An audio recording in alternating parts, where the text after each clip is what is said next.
Jesse, I think David Warren is under attendees. All right, I'll move him over. Yeah.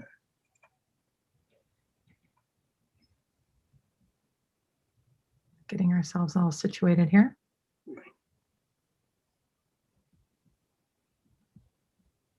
All right, do you think we're good, Jesse? Give me 1 second. Okay. We are all good. Okay. Well, then why don't we go ahead and get started? So welcome everyone to the Community Board for Social and Racial Justice Task Force. This is our monthly meeting together. And we have quite a full agenda this evening. Just a couple of quick housekeeping items. You probably know because you just heard Jesse start it, but we are being recorded this evening. This is a public meeting. Pursuant to the governor's order, community boards cannot meet in person right now, so we do it on Zoom. And this is being live streamed and recorded, and it can be viewed later. Viren and I are the co-hosts. Sounds like a game show. We are the co-chairs of our task force. And actually, we have a full agenda. I do want to just take 30 seconds to say, as many of you know, our task force was formed last June after the nation learned of the violent death of George Floyd, and in response to the sort of national wake-up call of the need for greater police accountability and racial justice in our country. And so I just wanted to acknowledge that late this afternoon, we heard back that the jury did find the police officer guilty on all counts. And it is nice to see that there is that the wheels of justice are turning in the correct direction. And so I just wanted to acknowledge that this evening. With that, Viren, can I turn it over to you to tee up our discussion and agenda this evening? Can we just acknowledge that we do have members of the public in the attendees section, and if they do want to raise their, if they want to participate, they need to raise their hand using the blue raised hand function under participants. It should be on the bottom of your screen. And if you're calling in, you can just use the *9 function on your phone, and that will show us that you're looking to speak. So. And then *6 to unmute themselves, yeah, right? 6 to unmute, yeah. Okay. All right. Okay, Viren, over to you. Okay, Jesse, thank you for inviting SYEP and also folks from Google to come and talk to us about youth employment, not only in our district, but citywide initiatives that they actually have been supporting over the years. And so without further ado, I'm going to hand it over to Alex, to tell us about the ongoing programs and sort of budget issues that kind of hindered current year's youth employment program and how we sort of navigating through that moving forward. So Alex, floor is yours.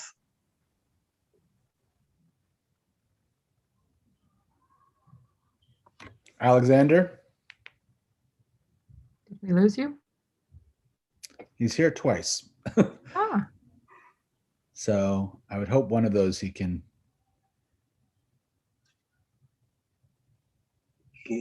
Alex, do you hear us? Do you want to just let us know if you hear us by raising your blue hand?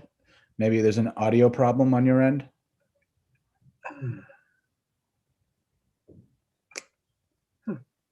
He's muted too. Yeah, I can't unmute him, unfortunately. He can only unmute himself. Well, do you? It's up to you guys. we can move on, or we can talk. Maybe you can go into yeah, I think he item may 3 have and then go back to item 1, and then if they come back to, so you don't want to start Google and interrupt Google halfway through or anything like that. I don't know. True. Yeah. I'm just wondering, yeah, because does anybody else even see him on the screen right now? I mean, I don't see his. I see only he was on the screen before. Okay. He was on the screen before. All right. Well, I have great faith that he will.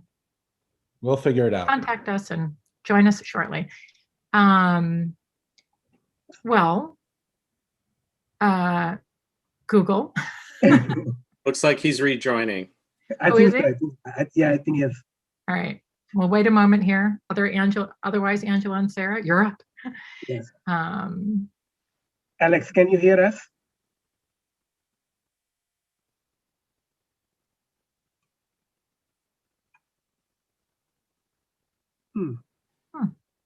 All right. Can you hear me? Oh, yes, we can Yes. hear you. Thank you. Wow. Sorry for the interruption. Let me just respond to the budget question that was initially posed. As you know, last year was a very unique experience for DYCD. We experienced significant cuts to the Summer Youth Employment Program, better known as SYEP, for the first time probably in its 45 to 50-year history. Despite the fact that we were operating with about 50% less funding, we managed to work with about 35,000 to 40,000 young people, primarily because of the work and yeoman efforts of a lot of the community-based organizations who developed computer-based models for interacting with their young people. This year, we have been assured that we will be getting pretty close to full restoration of what had always been dedicated to SYEP, which is about $132 million from the city.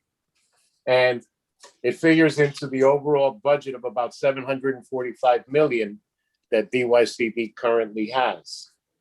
And that is within the city's $92 billion budget. As you know, the executive budget is yet to be passed. So any of the figures that I'm sharing with you today are all very fluid, subject to change, but we are moving forward with the intentions of running a full summer youth employment program. And I believe that some of you might have seen recent press relating to the integration of summer youth employment programs into a model called Success Rising, which is basically coupling summer youth employment efforts that we make to fund summer day camps in communities and the work of schools across the city. So we're looking to offer those services to all young people that would be in summer school and all young people that want to apply and avail themselves of the service. We are closing the portal for summer youth employment applicants as of May 23rd. There has already been a few lotteries that have been taking place because that's part of an ongoing process. And we will close on that process by May 23rd. At that point, we will begin the effort of notifying contractors, informing them of the fact that they need to do the outreach to the young people and that they need to bring them into, their quarters for commencement of orientation. Because Success Rising is an ambitious undertaking that involves major institutions like the Board of Ed and like DYCD and by definition, the Department of Health, because they license many of the after-school programs. There are a lot of details that are being worked out as we speak. So this piece of many moving parts, hasn't taken a full shape yet. I'm sure that the mayor, when appropriate, will release the details of this project as they come forth.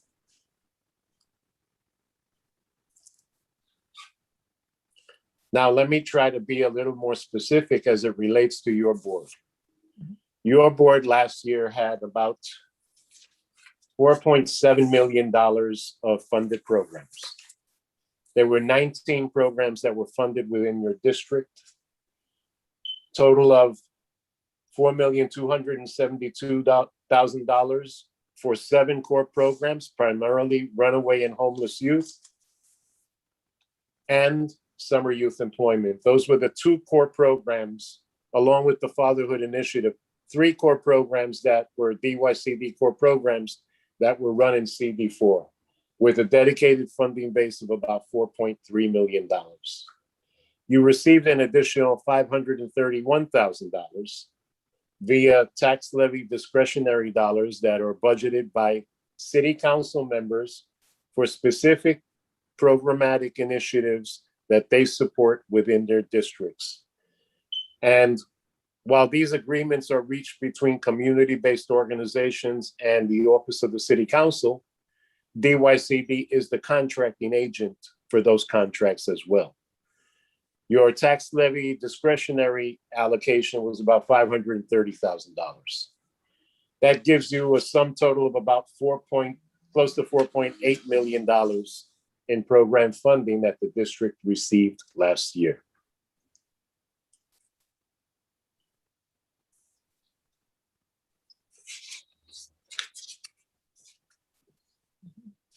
Okay.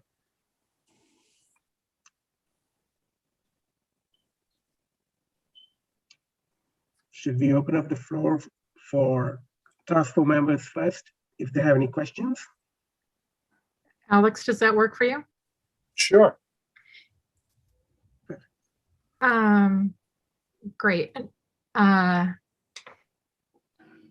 And actually, I'm sorry, and I know that we're already popping up some questions, but Alex, I'm just wondering, can you give in like 1 minute for those of us who are really ignorant, like me at least, maybe nobody else is. Not a problem at all. Just give us a quick, like, I know that specifically for SYEP, the funding goes to contractors. Correct. Right? Which are Yes. not-for-profits. Right. And then you assign them different youth, and then they manage we assign them depending on the program model that they select. In some cases, they're school-based summer youth employment efforts. In the cases of CD4, we have 3 programs that were funded, and they were all based inside of city schools. SYEP school-based programming is what was operated. I don't have a listing of the schools, but I do have a listing of the providers that were contracted. The 1199 Service Employees Union Child Care Corporation received a grant of $8,750.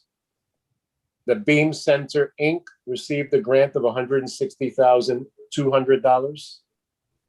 And Hanak, Inc. received a grant of $33,840. And when you say that they're school-based, so you're saying that at least the way it was run before in our district, only students who attended those 3 schools would have access to the service. Would have access to the service. Okay. Or any of those, any schools. It wouldn't be exclusive to the population of a particular school for summer programming, because the way that the DOE Right. works now, and any school that's open, it could be a summer school site where the congregation of students from all parts of the city attend. Right. But So they would have a example, limited number of slots for each school. okay. But then if they're just youth who aren't doing summer school, but they just wanted a summer job and they live in our district, how would they apply, or could they? They would have applied through the standard computer-based portal, just as these young people would have applied through the computer-based portal. Now, the beauty of the portal is that the student has the opportunity to select where they want to work. They could pick any borough, they could pick any neighborhood. They don't necessarily have to work within their home districts. We have Bronx students who go to work in Manhattan. We have Manhattan students who go to work in Brooklyn. It happens. Mm-hmm. Okay. All right. So, but if students in our district wanted to work in our district, and even if they're not going to summer school, it sounds like you're saying there is still a way to apply within SYEP for a summer job. Absolutely. Yes. Awesome. So I have a related question. What kind of community outreach you do so that they get to know about it? The Summer Youth Employment Program has a 50-plus year history and a very, very strong and illustrious legacy. We have many, many providers who have been working with us for many years. Mm. We advertise SYEP across all major media, including the markets that young people like to look at, which is social media. It is heavily advertised in social media, heavily advertised in radio, and heavily advertised in pro bono TV spots. If you were to go to the DYCD website, you would see all of the banner work that is there for SYEP and all of the directions for young people and SYEP. Aside from that, I have sent out to every single board a listing of all of the SYEP work that has been done to date, along with the SYEP application and banner, so that the boards could advertise that accordingly as well. Great. One quick related question. So do you have any sort of, besides high schools, do you have other kinds of relationships, say, for example, with CUNY or with NYCHA? Or yes, okay, go ahead. NYCHA has a specific part of the pot that is dedicated solely to NYCHA developments and NYCHA young people. And that is related to the programmatic initiative that we have with NYCHA, because we have a strong partnership for what is called cornerstone programmings. That is community-based agencies working inside of selected NYCHA developments, offering SYEP services, along with a full range of services during the course of the program year. And NYCHA works with us to manage those processes and those programs. We have a similar relationship with the Department of Ed and selected clusters of occupational and career schools that work with us around those types of issues as well. Great. Okay, thank you. So James, your hand was up. Yes, absolutely. And Mr. Bettencourt, thank you so much for coming and sharing the amazing work you all are doing in the city. I see you have a long history of supporting youth, and I really applaud your work and your efforts. Thank you, sir. I just have a few questions, just for clarification, because you went through a whole bunch of numbers and they were great, but I'm just trying to get them straight in my head. So the 4.7 million in program funding, if I understood you correctly, that is the amount of money that goes towards CB4 related programs, or is that the total funding for SYEP? No. I'm just trying to wrap my head. That's total number of dollars that goes to CB4 programming through DYCD. Got it. That we have current contracts for up until last fiscal year. Got it. And could you, and you may not have the numbers now, but maybe there's a way to get the numbers to us, or maybe there's a report somewhere online. How does that compare to other community districts? And also, how is the money distributed across the city? Because I imagine some districts have greater need than others. So if you could just sort of walk us through that a little bit. The need formulas are really developed and factored into every request for proposal that we release.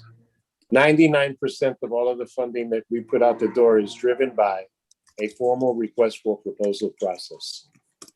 There are several core program areas that take up the bigger sums of money than others. For instance, our campus after school is a significant part of our budget. That's almost 30 to 40% of our overall funding for programs citywide. There are some school districts that have made schools available, other school districts that haven't. So in programming for school-based programmings, we have to work with our partners at the DOE and allow them the opportunity to give us entry to the schools and or to help us develop relationships within schools. You at CB4 probably rank, I would say, I would say that you probably fall like into the 40th or 50th percentile. If I were to move from you, I would tell you that probably Harlem, Lower East Side, East Harlem are going to rank higher in funding. And that's all a derivative of the fact that you have a lot more poverty and you have a lot more youth. Got it. Great, and thank you for that. Now, the specific formulas, I just want to be sure that we're clear on this. If you were to refer to any RFP, the RFP would tell you what the methodology is for the distribution of money. Understood. And thank you for that. Being in the middle is pretty good. And again, at the end of the day, if it's needs based, like, I'm sure it's very complicated, both in terms of the calculation and the interagency cooperation, which I really appreciate. So the last question I have is, how can we help? What do you find are your biggest challenges? And here we are, at the Social Justice and Racial Justice Task Force. We want to figure out ways of moving the ball forward. You're doing the hard work, but what can we do as far as community involvement and support? I think what our greatest need right now is for boards to assist us in helping us cultivate potential job placement partnerships with local industries. I am currently in conversations with CB6. We just started a similar round of conversations with CB7. That is where our greatest need is right now. And as you know, you guys know very well, the city has suffered a decline in employment. There are less employment opportunities for people that are wanting to come back to work full time. So you can imagine what it's like for young people that are looking for seasonal work. But we're of the thought that local efforts in identifying good employer potential or good potential partnerships for young people to sort of like co-op situations would be an excellent boost to the project. And it would allow us to develop a local flavor for SYEP within each of those neighborhoods that we work. That's awesome. So as a follow-up, and I'll just wrap up with this, and thank you for indulging the questions. If there's a way to recruit companies, is what I'm hearing, how would we introduce them to the first steps? What I can do is that I can put you in touch with the SYEP relationship manager. And she's done presentations for boards now. She's done presentations for about 2 boards, and she's actively engaged in getting everybody the setups that they need. That's fantastic. And we look forward to I can share that information with you by tomorrow. That would be fantastic. And thanks again so much. Okay. Thanks, Alex. I'm just going to sort of throw in something related. We have Google in the room right now, as you know. So I'm going to ask you a related question as a follow-up to James's. Do you have any relationship with NY Jobs Council? Yes, we do. Okay. Yes, we do. As a matter of fact, NY Jobs Council does some of the partnership development work that SYEP benefits from on a citywide basis. Got it. Thank you. Okay. Thank you all very much for your time. Actually, we had a couple more questions. Is it possible? Do you have a little bit more time? You could answer a few more? Yes, I do. Yes, I do. Then Alan, you were up next. Thank you, Katie. Thank you, Alexander, and thank you for all your hard work on this. You mentioned your funding from the city. Is there federal funds available to this program? Federal funds are available, particularly now with the stimulus package. There is some money coming in. A large part of our programming that received federal money was it is what is called community service block grant money. And that was a harbinger of a lot of the anti-poverty work that came out of the Great Society in the Lyndon Johnson administration. That had been cut consecutively over the last 30 years to about, I would say maybe 10 to 15% of our overall budget. The largest share of funding comes from city tax coffers for SYEP. That's the largest commitment that we have. We have a smaller state commitment, a smaller federal commitment. The biggest driver of funding of this is New York City. Gotcha. And in terms of the documentation and qualifications for the program, is that city-based or is that from a national perspective in terms of it being a nationwide program? Yeah, national perspective, and it has to exist in compliance with some of the immigration laws and some of the laws regarding identification. Gotcha. Okay, thank you. So young people are helped by providers to qualify with those issues, but we have to vet the young people that are applying for employment through SYEP. That's part of their formal application process. All right, gotcha. Okay, thank you, and thank you again for all your work. Thank you so much for your time. Josephine? Hi, just a quick follow-up question on the job placement partnerships, which is very exciting. I'm curious to know, how does that work with private companies? Because with CBOs, it's very different because you're getting money from the city, and that, I guess, is what is paying the kids. But then how do you work with how would that work with private companies? That's number one. With private, what we do is that we ask the private companies to help us develop the programming option, and we put up the stipend money to support it through the CBO. So the community-based organizations remain the conduit of funding for the young people. The organization that is helping to support the training effort is the host site. I see. So many of our community-based organizations develop some of their own host site partnerships. We have partnerships with retail industries. We have partnerships with the healthcare industry. All of those partnerships are either developed centrally by City Hall or by local community-based organizations that are delivering the service within their local communities. Okay, but in terms of funding for this, isn't part of this trying to get that pot of money to grow?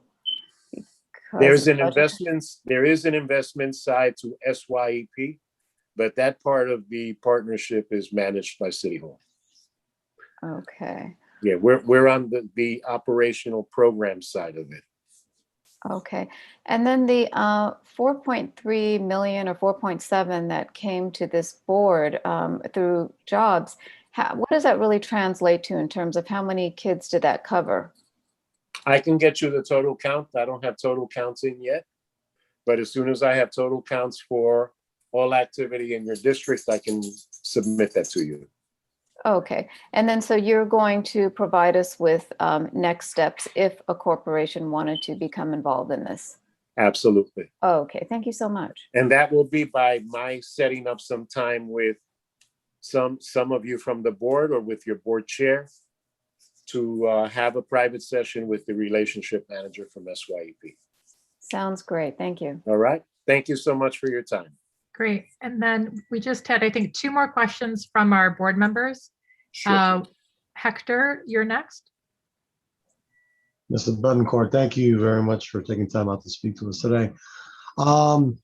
As a part of the NYCHA community myself, I'm curious, you're probably aware that there's a transformation going on through many of the developments throughout the city from RAD to PACT. Right. So I'm wondering if there's been ongoing conversations as what the relationship or how things will be handled moving forward when the conversions happen between the DYCD and the SYEP program. Is there any changes or any issues that might arise? I can't share with you. I have no knowledge of that. I do know that we have a memorandum of understanding with NYCHA as a formal condition of partnership development with them that I'm sure is open to negotiation as we need to. Okay. All right. I'll follow Specifics up. I'm not aware of. I got you. Thank you very much. I appreciate it. You're welcome.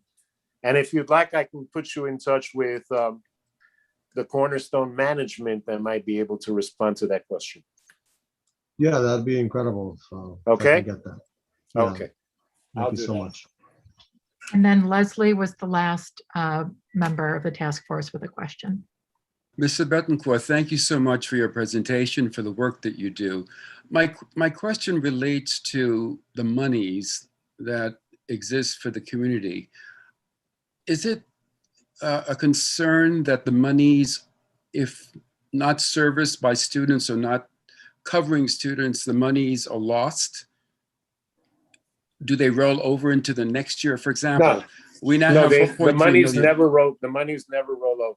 It's a we put out an annualized allocation to contractors based on a 10 to 12 month spending plan and a budget that is acceptable to the Office of Management and Budget with the city. And what if you don't get enough students? They spend as they serve. I see.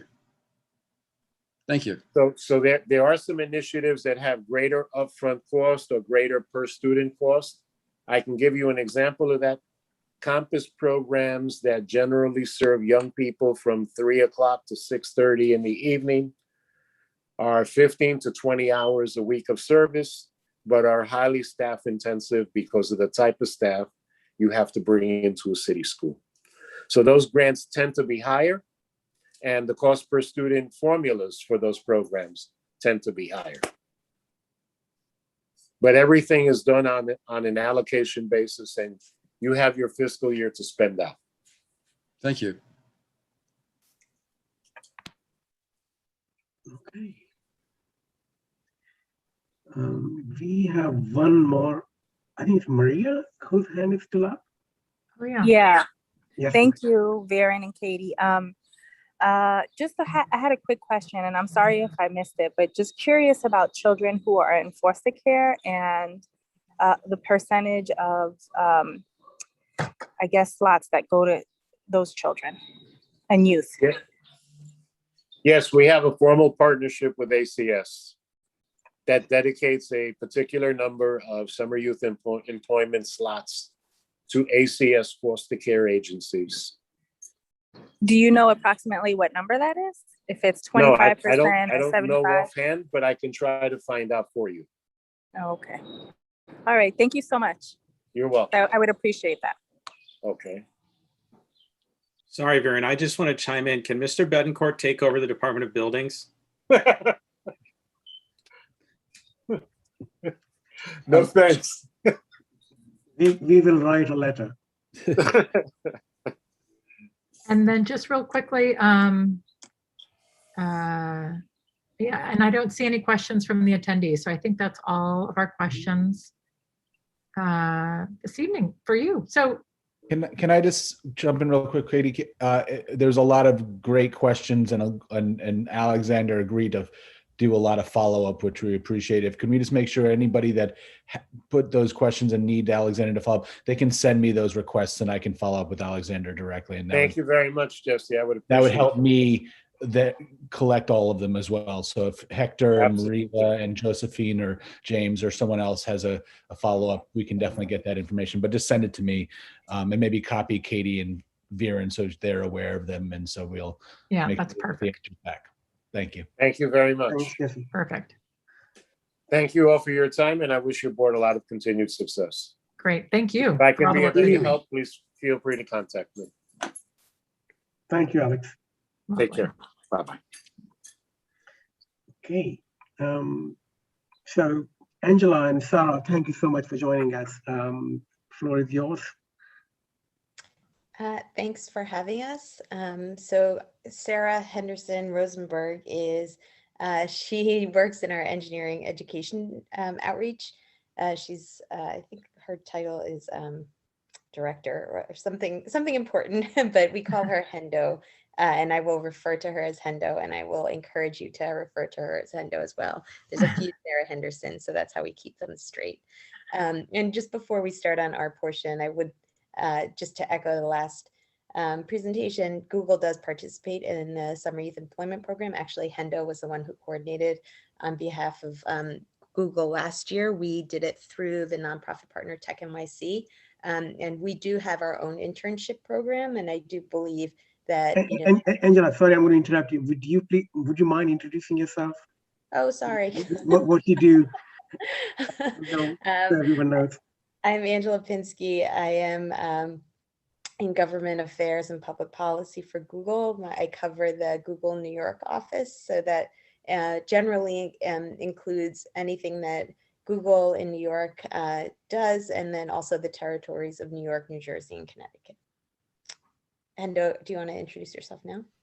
Yeah, and I gave a brief intro earlier, but Hendo and I manage tech education, outreach, and partnerships, cradle to career, K-12, higher ed, post-secondary workforce, specifically as we think about partnerships for the New York City office. So when it came to SYEP and all of the other programs that we're talking about today, Angela and I are working pretty much in lockstep.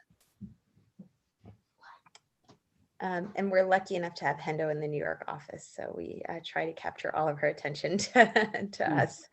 Yeah, I've been working in New York in the Google New York office for about 9 years now. They never pulled me anywhere else. So I managed to finally make a way to make my role specific to New York, and I was very happy about that. So I'm going to try and share a presentation. So tell me if this does or does not work.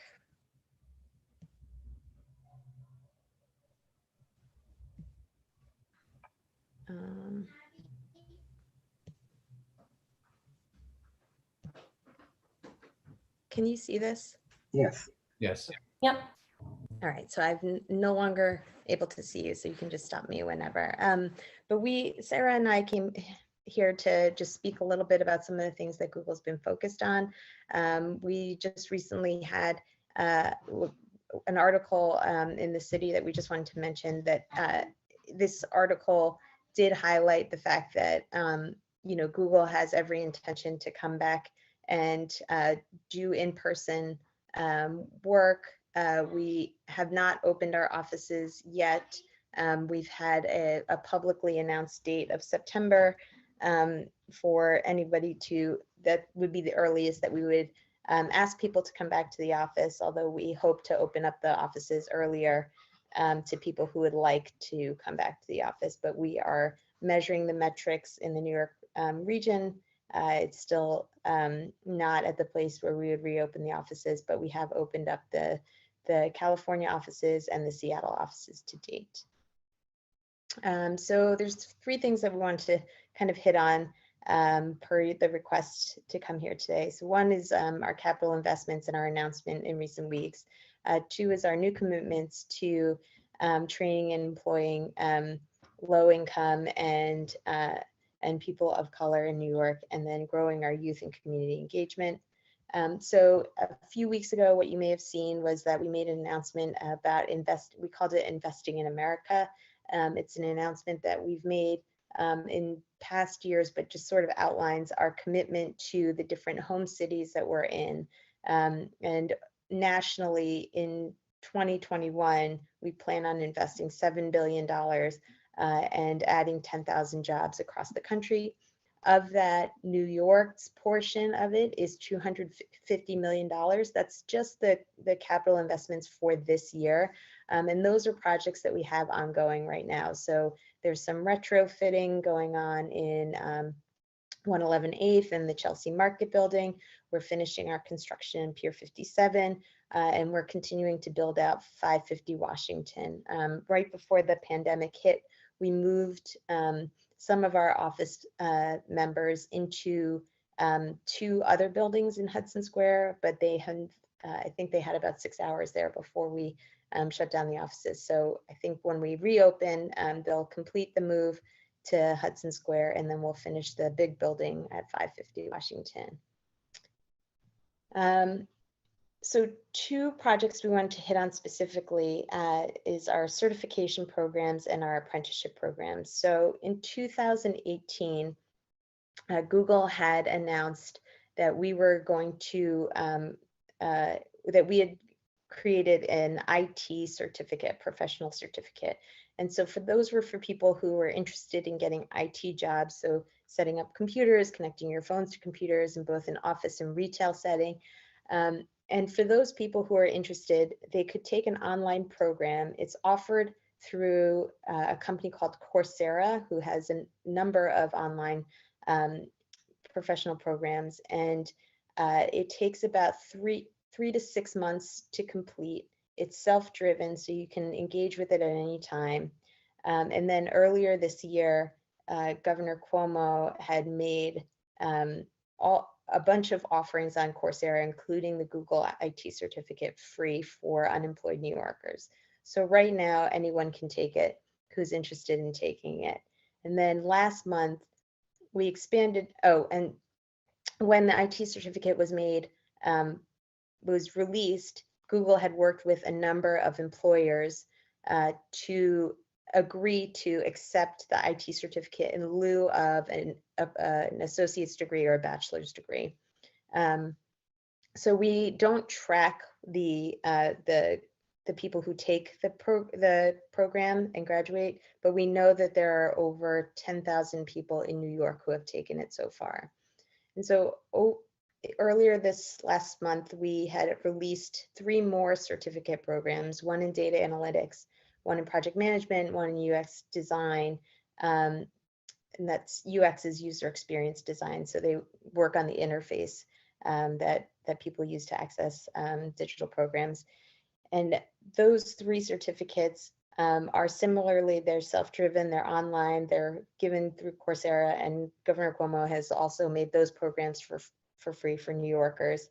And again, there are a number of employers who are willing to accept this as a credential, as an alternative way of getting skills that would qualify for employment. So we think that this is, particularly now when people are in different circumstances, this provides like a level of flexibility in gaining these skills. And we know that there are over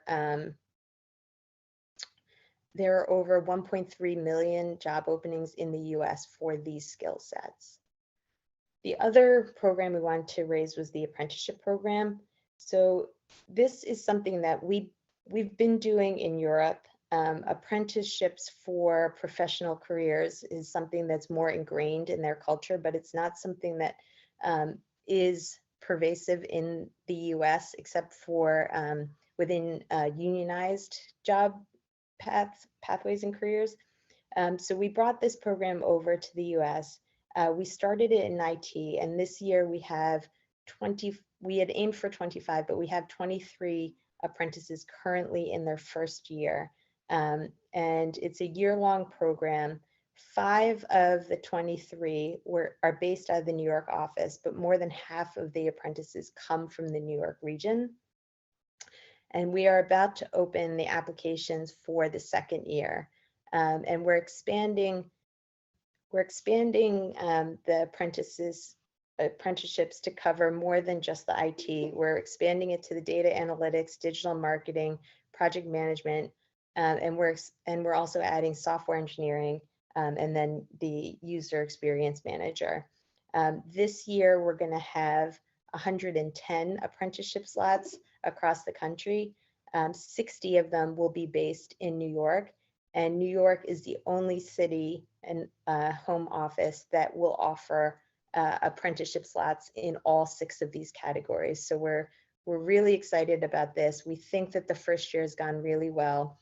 The IT apprenticeship program is 1 year, and then the rest of them are 20 months, and they will be paid full-time for the entirety of their education. The in-classroom portion of it will be the certificate where it's available, and then the work experience will be provided at the different offices where the apprenticeship program exists.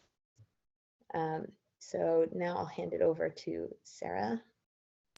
Yeah, and I know I've been working with Angela closely on the apprenticeship stuff too, and we're excited to see that like the majority of the growth this year is really in our New York office. So, so in addition to the programs that Google is driving, we also work fairly closely with a number of institutional and organizational partners who are focused squarely on democratizing access to technical education and careers.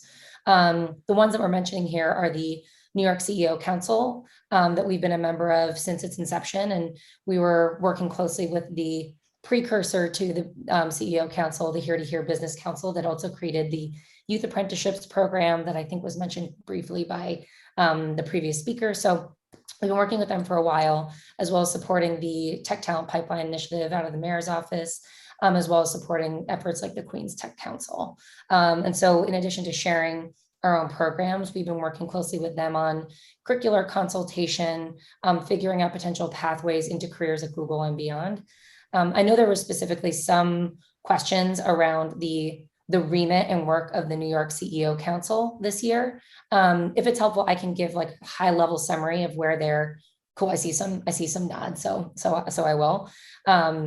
But so their high level goal this year is to, or not this year really, but by 2030, they want to employ 100,000 New Yorkers into Job Council member companies. And so there are over, I believe, 30 Jobs Council member corporations at this point that are all represented essentially by, C-suites and executives for those institutions, so that they can be working closely with development teams, community teams, as well as HR, to make sure that everybody's being intentional about thinking about multiple pathways for talent to land at their companies. So at least for this first year, I mean, it's going to be 100,000 jobs for New Yorkers is a pretty audacious goal. So I think that they're taking it one step at a time. And one of the starting points that they've been exploring are inroads into the CUNY associate's degrees, bachelor's degree, just CUNY system overall. And the 5 core pillars of 2021 work are continuing to operate and build out their youth apprenticeship program. So we had spoken about some of the criteria for Google's apprenticeship programs is that you need to be over the age of 18, and you need somewhere between like you don't need a year, but it's like you're within your first year of exploring a potential career pathway. The youth apprenticeship programs that the CEO Council has stood up with CareerWise New York, they're squarely working with New York City high school students through partnerships directly with the DOE. And I believe they have around 200 to 300 youth apprentices at about 20 some companies in 20 different job pathways across tech and business and service focused roles in those institutions. So they're looking to continue to build that out and think about how they might work closely with other council programs as well as city programs to figure out job opportunities for those student participants as they participate over the 3-year program. The second thing that the council is focused on is developing and rolling out micro-credentialing programs. These are operated and rolled out directly through the CUNY community college members of the CEO Council. And they're specifically focused right now on systems administration, cybersecurity, engineering, and I believe project management, but don't quote me on that. I'll double check and can reference the core pathways as a follow-up. They're looking to also figure out after the micro-credentialing programs, what wraparound services, community support they can offer to micro-credential completers to figure out their next step, whether that's a job, a further certification, further education, or enrollment. They're developing currently also in partnership with CUNY, a model for an applied associate's degree program that could have apprenticeships embedded. That's something that obviously given our apprenticeship model, given Google's apprenticeship model for over at 18, that's something that we're really interested in collaborating with them on, as well as trying to figure out ways to increase the internship opportunities for CUNY students across the associate's degree programs, bachelor's programs, and general workforce development ecosystem that they oversee. So those are just the 5 core areas for this year. I'm sure that the partnerships and efforts will grow in forthcoming years because, again, 100,000 jobs is a lot of jobs and requires a lot of training and education, and I'm sure will require a lot of cross-institutional collective impact work in order to get there. So we're excited to be members there and see how we can continue to contribute. Angela, the next slide when you can. And then part of investing in future jobs is also thinking through the education pathway, K through 12 and after. And so last year in the latter half of, I think in about October of 2020, we had announced $3.5 million in grants we had given to invest in the next generation of New York talent. Specifically, we focused on 3 organizations.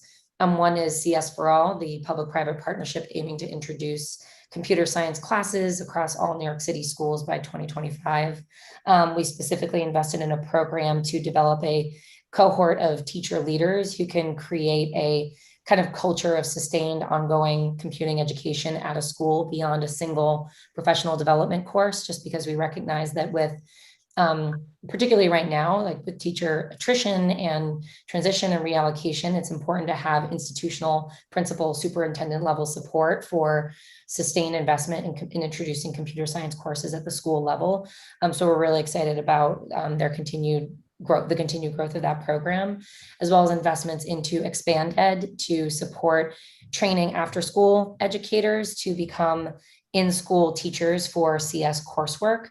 This was both to support ExpandEd's after-school network, who's interested in transitioning into in-school work, as well as intentionally to try to engage a more representative group of after-school educators and bring them into the classroom, just because research has shown that frequently the teachers who are responsible with teaching computer science courses don't always reflect the students' background that they're engaging with. So there's a big need to kind of increase representation amongst the ranks of teachers as well.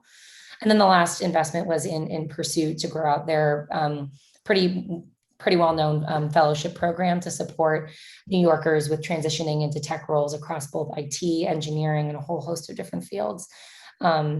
So we're really excited about that investment and kind of that narrative of thinking through workforce development as not just being something to think about for existing job seekers, but as something that starts, in middle school, elementary school even.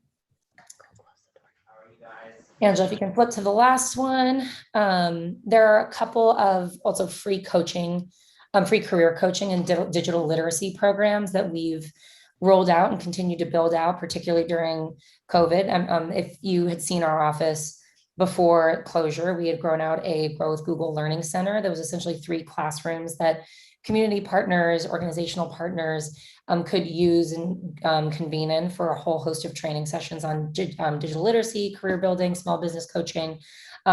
We loved it. Obviously, with the office closures, no one can access the office right now, but the Grow with Google team was committed to moving a lot of those coaching, training services online. And so the Grow with Google On Air program offers a lot of similar like one-to-one resume reviews, small business advising, a whole host of different options for job seekers or small business owners is available at, I think, if you go to the Grow with Google website, anybody can visit and enroll in a course or one-to-one coaching session for free, as well as a program specifically focused on digital literacy and digital skill building for folks who might be career transitioning or seeking out a new career pathway.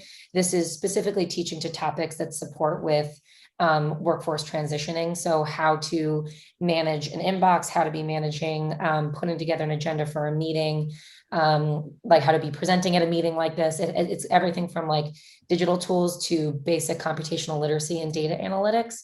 It's about 400 to 500 hours worth of potential content organized through collections that is great for educators, but also great for individual learners who might be looking for a specific digital badge or credential in a very specific topic.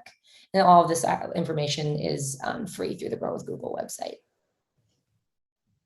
So Angela, I think the last slide is just a reference to a document that I don't think the screenshot came through, but I had put together kind of a list of everything that we just spoke about, as well as other additional programs that we have that are a little bit more acutely focused on computational thinking and coding. And I'd be happy to share a PDF of that document with the community after, so that if there are any questions or reference points or just looking to kind of filter through what's going to be relevant for adult learners, youth learners, I can absolutely share that with you after. And it kind of breaks it down based on a free curriculum and training resource versus a Google Run program versus a paid opportunity. And that's all. So that's accessible. And I'd be happy to share that with the group after this call. And then if you want to explore a little bit more between now and then, the Grow with Google website references a lot of the programs, including apprenticeships and certificates that Angela mentioned before I was on. And then generally, obviously, for anybody who's looking for a career role at Google, we spoke specifically about new initiatives, but Google New York is continuing to grow, and we post any of our internships, full-time opportunities, residencies, apprenticeship roles, all at the careers.google.com website.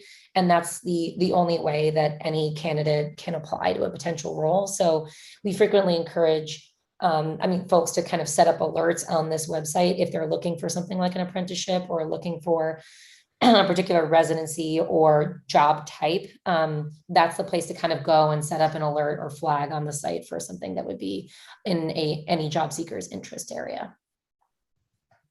So that was a lot of stuff, Angela and I frequently are like, man, there's just like so many things and it's hard to pull it all together. So I'll end there and see if there are any questions that we can help address about any of the programs we discussed or others. My goodness. So Angela and Sarah, thank you very much. That was a ton of great information. And if you could share that PDF with us, I think that would be hugely helpful, and that would be a great resource for us. And I see a bunch of questions, hands have gone up. So James, over to you first. So longtime Google user here, very good friend of mine, co-founded a company with me who was working at Google. He's a senior software engineer. Beautiful slides, great presentation, and Google is uniquely positioned to help change the world for the better. And I really appreciate the effort that's going into this. It's wide-ranging and very positive. My question is I have two questions. One, the 3.5 million that you mentioned for CS for All, Expand Ed, and Pursuit, could someone just very briefly discuss how that's distributed between those three organizations? If you have a general idea, is it pretty much evenly split, or? So Angela, correct me if I'm getting my figures wrong, but I believe it was $1 million to Expand Ed to specifically build out this, it was an iteration upon their pilot program to support after-school educators with this in-classroom transition into CS. And so there was $1 million to Expand Ed, I believe $2 million to Pursuit, specifically to build out their fellowship and bond model, and then $500,000 specifically to CS for All to build out the teacher leadership position, or the teacher leadership program. Thank you. You all did an amazing job helping to give us some data about success, and some of these programs are newer than others. Maybe at a later time, if you could follow up with some of the ongoing results, that would be super, super helpful. The last question I have is, most of these programs are targeting, even in the language, low income. And one of the challenges, and this may be outside your purview, and if it is, I apologize, but this executive management level, getting persons of color, not just, which workforce is super important, and don't get me wrong, I think that's important work and I really appreciate that. But I think we all know that not just at Google, but at many Fortune 500 companies and beyond, there is a dearth of women and minorities. And I'm wondering at senior levels. And while you did say, oh, you can apply versus careers.google.com, that's not exactly helping foster that along. And I was wondering if you could comment on that. And then as a follow-up, the $250 million that's being spent in New York, if you could address if any of that's going to MWBE's certified companies. And with that, I'll be quiet. For the last question, I'll have to check. It is it's construction projects, and so I believe that there are a number of subcontractors that would fall under that category, but I don't know offhand, and I can check. For the programs, for the management, we're locally we tend to focus on the education portion and providing access to computer skills training, but I think your point is well taken.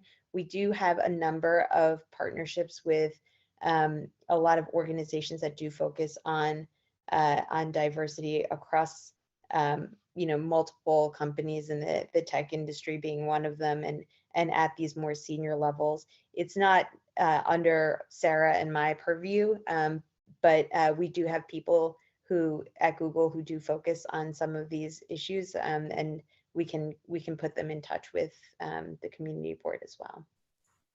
Yeah, just to echo that, I think that there's so many overlapping, multifaceted challenges to be able to create a leadership team that is reflective of the cities in which we're growing. I think that there's an internal inclusion and belonging DEI focused effort and team that I know that is thinking through things like promotion rates segmented, intersectionally based on gender, race, self-identify within the company. And so I think that that's a component that Angela and I can't speak as well to, but I can tell you is being very intentionally thought through as we think through promotion cycles, leadership development, and all the kind of internal kind of career development elements for the existing Google workforce. And I would say that the things that we're sharing today are new announcements that are part of our like kind of like investing in the US like kind of remit. That doesn't mean that we're not that doesn't mean, but we haven't spoken as much about the investments that we're also placing in other post-secondary institutions, creating pathways into like bachelor's degree programs, graduate degree programs, PhD programs for learners of color and for learners who are coming from low-income backgrounds as well. And there is a fair amount of effort, like programmatic effort and partnership happening on that side, because we do recognize we don't only want to be investing in something like certificates when we do know that there are multiple pathways to be able to land a fruitful and like successful and well-paid career. And so we hear you on like, Google has a lot of work to do and a lot of soul searching to do. There are other programs and efforts that we are working on, that not to say that we have it all figured out, but if there's interest in understanding what the relationship with CUNY, for example, looks like in the city beyond the council and the credentialing efforts, I'd be happy to share a little bit more at a later date. Yeah, and I do want to reference one an earlier, it was at the end of last year that there was a commitment that was made to increase the leadership representation of underrepresented groups by 30% by 2025 for Google. I believe that's nationally, that's not worldwide. And part of that commitment was growth in the New York office specifically, because there are different communities where that diversification of leadership happens more organically than in other places. And New York is one of those areas where there is just a bigger pool of talent that is more diverse than in other home cities. And so the commitment was to make that, to increase the leadership representation and also to grow in New York in the same commitment. That's great to hear. Thank you both so much. You're headed in the right direction. So kudos and applause. We like to hear that commitment. Thank you. Thank you, James. I believe Hector is next. Hi, Angela and Hendo. Thank you so much. A lot of good information there. I'm actually, I wear many hats as well as being in community reform and on this task force. I'm glad to hear a lot of the programs that are up and coming here and some of the programs you're developing there. I'm curious, two things. Being a resident of Fulton Houses and representing some of the folks at Elliott Chelsea, NYCHA houses, are there any plans or any partnerships? Because I know, I don't know if you're familiar with Miguel Acevedo, who's the tennis association president here, and also Darlene Waters for Elliott Chelsea. Is there any kind of solid plans moving forward to try to develop programs geared specifically toward the NYCHA residents here in this community, as well as the neighborhood beyond, obviously, but because there's a lot of underserved individuals here. And not only that, also toward veterans as well, me being a veteran also. Are you forming partnerships with organizations like the Veterans Alliance, New York Veterans Alliance, or anything of that like? I'm just curious. Yeah, so for the partnerships with Fulton Houses, I know Miguel and Darlene well. We tend to focus our relationships with NYCHA beyond the traditional CS education investments. Whenever there is some community investments, we tend to look at the neighborhood around us. And so in the past year, we've done a number of things, including, and you may have been involved in some of these, but last year we did a program called Give Directly, where Google seed funded $200,000, and then individual Googlers donated. And I think from Google, we raised $800,000 that were given out in $1,000 grants. And we had created a priority time frame for residents of Fulton Houses and Chelsea Elliott to access those grants first before it was deployed to the rest of New York City. And I think in total, there was a donation by a celebrity who doesn't want to be named, but she donated, she sings a lot of great songs, and she donated I think $1 million to this fund too. And overall, I think it raised $5 million, which again was prioritized for the Chelsea community. We did also recently open up the vaccination center in Hudson Guild that was to prioritize the vaccination for the two campuses. We continue to focus a lot of our local community giving and job postings for local hiring within those communities first. And again, I think the extension of Chelsea Market is also focused on that. So I know that there was some gas outages that don't have, unfortunately, don't have an end time frame to them. And so I believe Chelsea Market is on their second round of delivering dinners to affected families, but the distribution of it, I'm not exactly sure how that's working. So again, I think our relationship with Fulton Houses and Chelsea Elliott, we like to consider those a little bit more holistic than our traditional investment in New York, which is just really focused around access to CS education and creating opportunities to the tech ecosystem, because we do kind of want our relationship with our immediate community to be quite strong.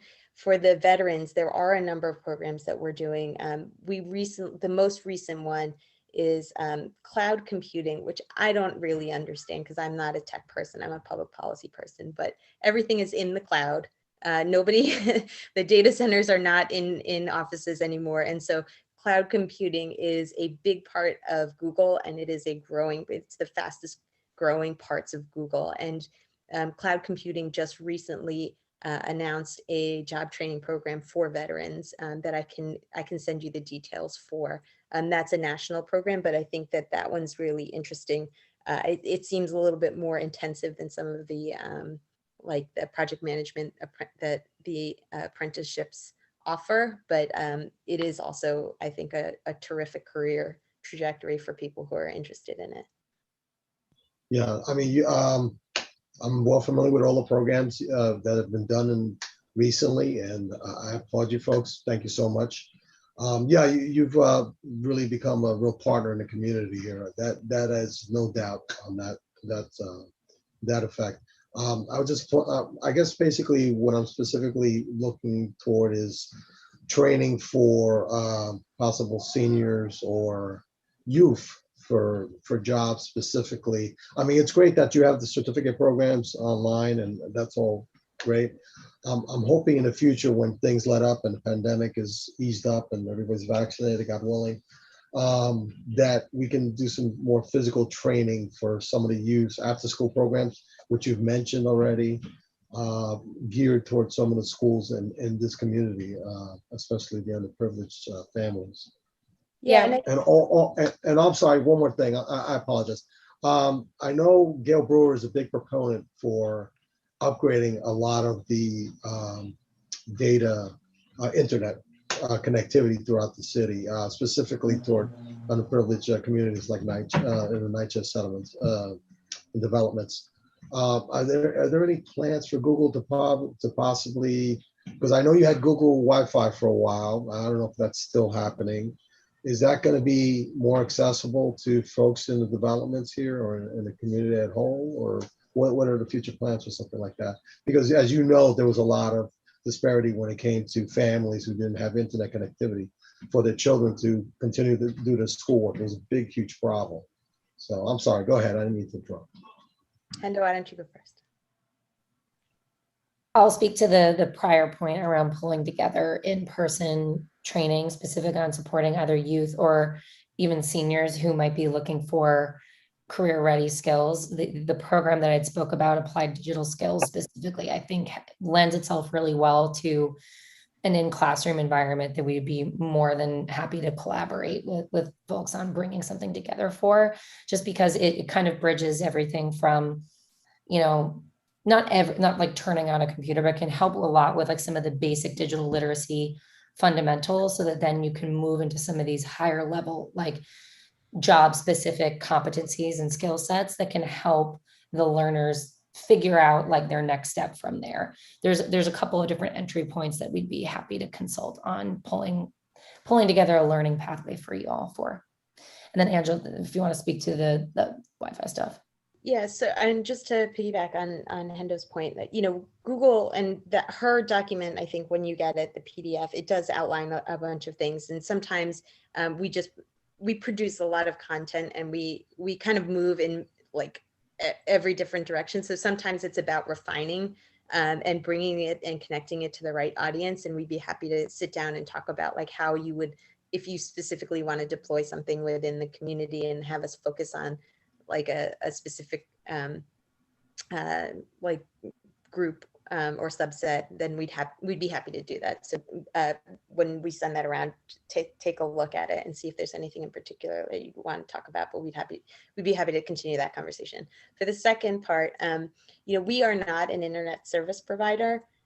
So that is actually, I think we get asked this question a lot. We did do broadband hotspots a few years ago, and that was out of the New York Public Library system. And we've done things like rolling hotspots in North Carolina on school buses. But in large part, we're just using our philanthropic dollars to buy that service from a company that does that for a living. And so, you know, we are interested in expanding broadband access, but it's not what we do. So it would be more of a one-off kind of investment if we did it. But it's, you know, I think you would be looking more towards the other partners for something like that. Thanks for that. Just one quick related question. Do you have any partnerships with Department of Education or local high schools directly? Yes. Yes. This is another big area. So Google actually has a whole division called Google for Education, and Google Classrooms is a free product. Google for Education has a few services that people pay for, and those are like concierge level, premier levels of service. But for the most part, everything Google for Education creates is offered to public school systems and every school system for free. And so because a lot of them are based in New York, and because the New York City public school system uses Google Classroom universally, you know, I think different schools engage with it at different levels, but the DOE like tells the schools to use Google Classrooms as a basis. We've been working with them pretty extensively, both at the school level where, you know, for the local schools, we have particular relationships. We don't have relationships just citywide, but we also work heavily with the DOE on how to deploy those tools. So last year, when we were moving to remote, Hendo had worked on this program where we were training Googlers to become trainers on transitioning to remote learning. And then those trainers were going to the different schools to help educate teachers, principals, and families on how to make that transition. And so we do have a strong relationship there. Yeah, both through the, and that was done through the DIIT, like essentially the central IT department for the DOE that was brokered through our relationship with the Google for Education, kind of like New York City manager. But then we also have a relationship directly to CS for All, which works very closely with different superintendents' offices on actually bringing together teachers and training them to introduce computer science into classrooms. So there are lots of different touch points on like this school as well as like systems level, but they kind of span like education product support, as well as curriculum-based training and support of bringing digital literacy and computational thinking, computer science into classrooms. Thank you for that. Josephine? Hi, Sarah and Angela. Nice to see you again. Just so everybody knows that I met with these wonderful two ladies, and Maya Burlow at Brad Hoylman's office, and Rose also on CB4 to talk about workforce development. I think it was back in December. And what I've learned since then and talking to the principals in our areas is that we have a lot of high schools that are based on humanities. So they don't necessarily offer a year's worth of courses in, say, STEM or coding. And so the apprenticeship program is challenging for a lot of these students because they don't come in with the qualifications that are necessary for that program. So this kind of goes back to a point that was made earlier about how do we reach those young people that aren't necessarily getting the skills that would allow them to even begin a program like that? That's the first question that I have. And then the question on just if I could hear a little bit more about your IT program, and maybe that's what the solution is that they have to enroll in that, in the IT training in order to be able to qualify for something like that. I wouldn't say that that's necessarily the only solution, but I hear you that like getting prepared means starting earlier. I would say that sometimes the solution isn't going to be Google's alone. So for example, the youth apprenticeships that the CEO Council and CareerWise in New York are running are 3 years long, starting in, I believe, a student's freshman or sophomore year of high school. And you don't need any prior experience to do that work or the work for that job pathway in the youth apprenticeship before starting. So in some cases, I see the Google apprenticeship as like a landing point for a student who might have been participating in another programmatic initiative that might not be ours at the high school level. And not to say that apprenticeships are the only solution either, right? So something that we've been thinking a lot about from a curriculum development and educator partnership standpoint is how does computer science, computational thinking, some of these core technical skill sets get integrated into other courses, particularly at the late elementary and middle school level. So like how can ELA class teach like deconstruction or algorithmic thinking in a way that can also tie in some of the concepts from coursework? And a lot of that, I think, rests on both in-service and pre-service teacher development. And I would say that from our broader CS education investment standpoint, we're frequently looking to invest in programmatic initiatives that are going direct to educators that can sustainably introduce critical concepts within courses that we know students are probably going to need to take as a part of being in school generally. So I think that there's a lot more work to be done and a lot more investment to explore. But I think that some of the investments that us and other organizations I would love to be thinking through more intentionally is how we can be better supporting teacher professional development and training to be able to introduce things more intersectionally within the classroom in ways that are relevant, as well as even looking to pre-service teacher programs at places like CUNY to see how we might be able to bring in coursework topics, concepts that they can be exposed to before even getting in the classroom. And I know that just from like research work that like a lot of CUNY teacher graduates end up going back to work in the DOE. So it's kind of this like pretty fluid, not entirely, but you get a lot of graduates from these pre-service programs going back to work at the DOE. So I think there's room to continuously explore there, in addition to looking at the corporate philanthropic and like kind of wraparound programs to be able to support students along the way, because we also know that some students are going to take initiative, others might not have the capacity to do so. And so I think that figuring out both integration plus wraparound is a challenge and something that we're continuing to think through. Yeah, and I would also add, like a lot of times we try to solve this in the classroom, and there's some really great nonprofits out there that are doing this work that are, outside of the school day. But like Code Next is physically located in our building, and they're focused on high school students. And there's Black Girls Code that's also in our building. And we do know, and we work with a number of these nonprofits. Some of them are really doing wonderful and innovative things. And if that's of interest to bring those specifically to the schools, we can sit down and have a conversation about that and set up the connections between the organizations that we work with that we know address the specific fields that you're trying to grow. But again, I think that there are, New York is lucky enough to be flush with a lot of these great organizations. Yes, we certainly are. That would be wonderful, Angela, if we could have that conversation at some point. Thank you so much. Thank you, Josephine. Maria, you're next. Thanks, Baron. Ladies, I just wanted Hector asked a question about, and I heard you responding about Chelsea Elliott and Fulton houses, and there's another NYCHA development in CB4. So I'm just curious if you've done any work with them up here on 55th Street, Harborview. Yes, so is that the one? Hudson Guild also is located there.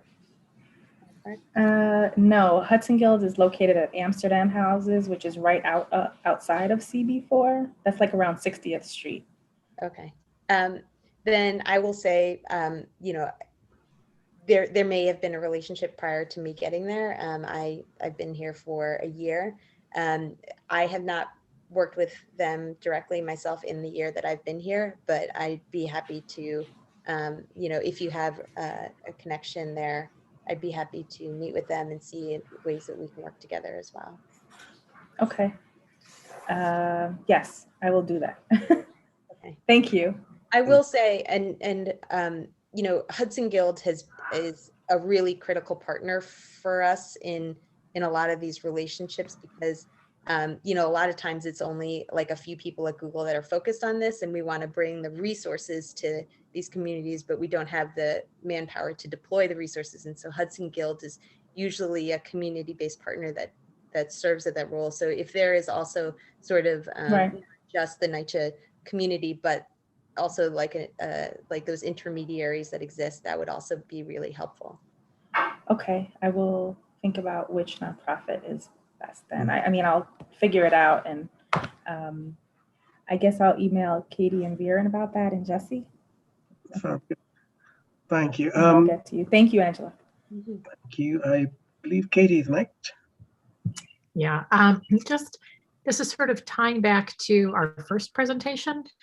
But as you know, we've been very focused on how we can help specifically with summer youth employment opportunities in our district this summer. And as we heard from our previous speaker, he said that helping find job opportunity, job placement opportunities would be really great, right? And they'll be paying for it, but they just need places where the students can go work, and it will be managed by the not-for-profits. So I guess I'm just wondering, I mean, obviously Google has its own programs going on and everything, but do you have any thoughts or insights or suggestions or, of places that could be placements for these kids this summer? I can tell you that last year, and I know last year was a bit of a scramble and it's a bit of an anomaly, but we got I think we got like 15 emails from different nonprofits asking us to, and we had picked Tech NYC as our lane sort of to work with a nonprofit, but there were a number of community-based organizations too that we could have worked with to set this up. I do think that they are aggressive in approaching different companies and asking them to put together these teams, and appropriately so. And if we didn't say yes the first time, we would have said yes the 15th time. But for the companies that aren't participating, I think it was a lot of work for Hendo to put together. And you do have to put in a lot of resources to make sure it's a rewarding experience, but it does not tax the financial system that in the same way that interns do. And I think it's just like really communicating that. But I think it's about expanding kind of the circle of who these nonprofits are talking to, because I think that there are some well-worn paths that are easy because those relationships exist, but it's about getting to some of the smaller companies and creating opportunities, and maybe figuring out what the operational difficulties are for a 200-person company as opposed to a 10,000-person company, and what it takes for them to kind of put it together, and maybe taking one step more into that direction of taking away the burdens for them. But really, I mean, I will say Tech NYC did a lot. Hendo, I don't know if you have. Yeah, I mean, I think that even beyond summer youth employment, the challenge that Google and some other companies in our like similar size structured companies face is that many of us don't hire anybody under the age of 18 formally through apprenticeship, internship models. That said, in a system like this, where the payment is coming from elsewhere and the experience, it's about curating the experience. I mean, I think we had about, I'm looking at our recap now, and I think we had at least like 22 Googlers, 1, 2, 3, 4, 5, like 6 different teams host about like 80 something students. And I think that the structure was more of a like initial learning and design challenge. What was tough is that I think that it would be great for both Google, SYEP, other member companies to figure out ways to templatize for other industry partners how to create a meaningful learning experience that is both somewhat embedded within a team, project-based, and helps teach 2 skill sets within the teams that they're on. Yeah. And I think that frequently the challenging part is, like Angela mentioned, Tech NYC did a lot of this setup for us so that we could kind of follow a model. But if between like, putting our brains together, we can figure out a way to kind of create some sort of model that other large tech companies could follow more easily. I think that when there's a system already in place, it's easier to adopt. And I think that it would be great to look to other large tech. I mean, in addition to small businesses and smaller organizations within CB4, but more broadly, I think that like, given the capacity that places like Google have to bring on board like 20 volunteers fairly easily, I think that other big corporate partners are also could be a good source of this if the way that it's structured within a system where you're not technically employing them in the same way that you are for an internship program can be clearly detailed. Yeah. Thank you. I just have a related question. I think the question that we haven't asked and we kind of discussed within the task force, and that is undocumented youth and undocumented high school students. Is there any particular thing that we should know about Google's policy towards kids who are not exactly legal residents? Well, I mean, and Angela, correct me if I misspeak, but given that we don't do any employment for anybody under the age of 18, so whether or not they're documented, I mean, if we're working with them through an education program, their legal, like that doesn't really matter in terms of the engagement. I think once we need to have a conversation with our HR team is when we're bringing somebody on board for an apprenticeship, internship, residency, full-time opportunity. Sounds good. Thank you. That's good to know. The second question I have is there are roughly about 100,000 homeless high school students in New York City. And many of them don't have access to technology or Wi-Fi to, benefit from Google's online courses. Any thinking that you put towards that would be really, really useful. And if you could keep us posted about what that could be and what form it takes, whether it's through the community centers or other community programs that Google might have. So I know that one, I mean, the 100,000 students, it's not even a drop in the bucket in terms of the overall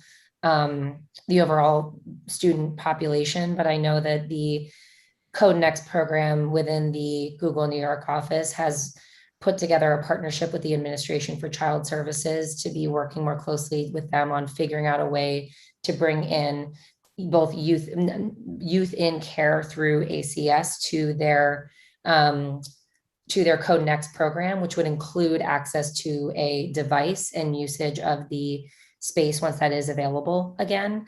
That said, Code Next cohorts are anywhere between like 30 to 40 students. And so I think that it's fairly small scale and it'd be a matter of trying to bring on board more agencies within ACS to be willing and able and interested to find more students who want to do this. But I think that it's small scale. And I think that being able to address the access issue is larger than just that one program. But it's something we've been working on for 2 years, and we're starting to pilot in 2020, and then have kind of recalibrated a bit, given the fact that we recognize that so much of the virtual learning experience is very different than it can be in person, particularly when they've built out a really great makerspace that has a lot of these trappings of like a learning environment that would make it way easier to be able to go through learning and education programs.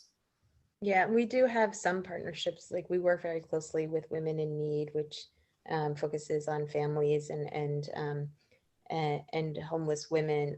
But again, I mean, the scale of the problem, we are only sort of, chipping at corners. And similar to the broadband, we actually don't, there's a limited number of Pixel and Chrome products that Google actually manufactures, and we don't manufacture the Chromebooks for education. So again, like in that space, if we were going to support it, it would be basically us as a consumer, buying it with philanthropic dollars, which again doesn't really carry it very far. But the two things that we get asked most often is, can we help with broadband and can we help with Chromebooks? And it's actually in certain ways it's probably the most difficult thing for us to help with, unfortunately. But it's an emotional struggle to kind of reconcile that, because it's such a common request. Mm-hmm. Thank you. I think James has his hand up. Sorry, I have a follow-up, and thank you, because Vera, you took the words out of my mouth, and I want to follow up with what Katie said. So two things: one, with regard to hardware; two, with regard to how can we help. With regard to hardware, I hear what you're saying. I'm aware that Google only manufactures the Google Pixel and that Chromebooks. I actually, believe it or not, I was one of the first people to beta test a Chromebook like 12 years ago. I probably have it laying around here somewhere. It's crazy. Does it still work? So, I think so. I haven't turned it on, but anyway, it was really cool. However, joking aside, it's licensed technology, and Google has an enormous amount of leverage and negotiation ability with the manufacturers. So while I empathize and understand the business complexities and the lack of responsibility that Google would have to manufacturing it, there's certainly ways of using those relationships that are pre-existing at very high levels at Google to get those manufacturers to be a little more forthcoming and socially responsible with those products that they are manufacturing using Google's software. So that's something I want to throw out there. The second thing is with regard to, how can we help? Because that's why we're here. We're all here to try to move the ball in the right direction. Google's clearly working with very high level, very large organizations. And the next question, if it's too obvious, I apologize. I'm just wondering, does Google conduct charrettes or grassroots meetings? I have a teacher friend of mine who I've known for literally 30 years. I'm afraid to mention that, to say that I've known anyone for 30 years. I was a baby.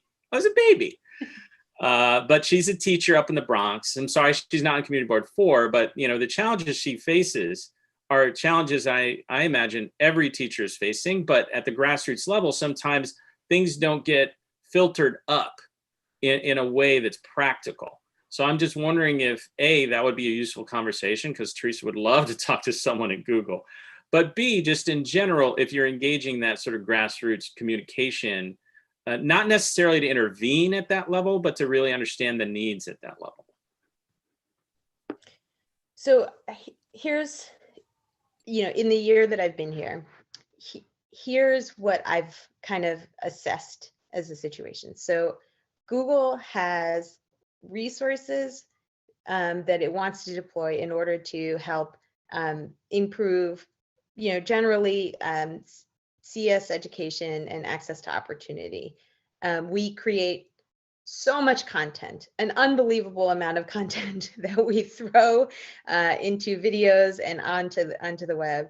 And then we have over 10,000 people, many of them who are living in New York, many of them who are looking for opportunities to give back to their community, many of those people who don't know exactly how to access those opportunities, but also have a limited capacity to create those opportunities themselves. So in general, I think when you say so generously, how can the community board help?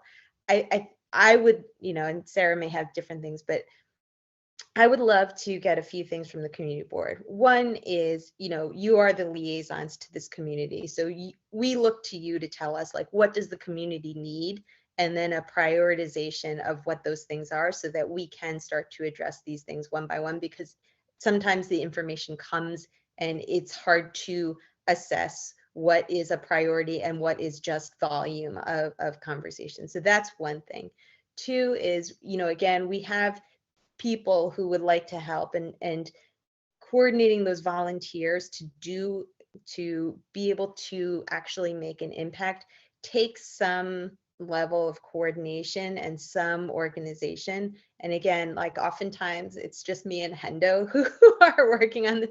So we need partners to help us through that, right? And so we lean heavily on our nonprofit partners because they do kind of create that extended capacity for us to be able to deploy these people into these roles and take the expertise from Google and bring it to the community. So figuring out how to develop those relationships and partnerships takes some work and takes some time, but we're always looking to do it. We're just slowly doing them one by one at this point. And so we would look to the community board to help us with that.